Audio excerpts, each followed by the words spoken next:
Welcome to Kenton's videos. Enjoy the video. You start on the console, power on the Xbox Series X, and sign into the profile tied to the Microsoft account you'll change.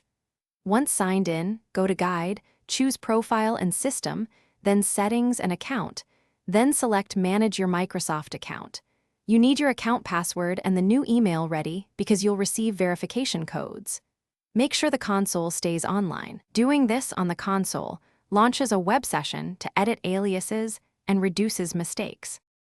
Once you're on the Microsoft account page, navigate to your info and find account aliases or manage how you sign in. Add the new email as an alias by entering the address and choosing Send Verification. Check that new inbox, copy the code, and enter it on the Microsoft page. This proves ownership. After verification, select Make Primary to switch sign-in to the new email. Make sure to accept any prompts that confirm the change. This swaps sign-in credentials without losing Xbox saves or subscriptions. Finish by signing out on the Xbox and signing back in using the new primary email plus your existing password. This confirms the change on the console. If something goes wrong, first resend the verification code and check the spam folder. Then try a different browser or private window.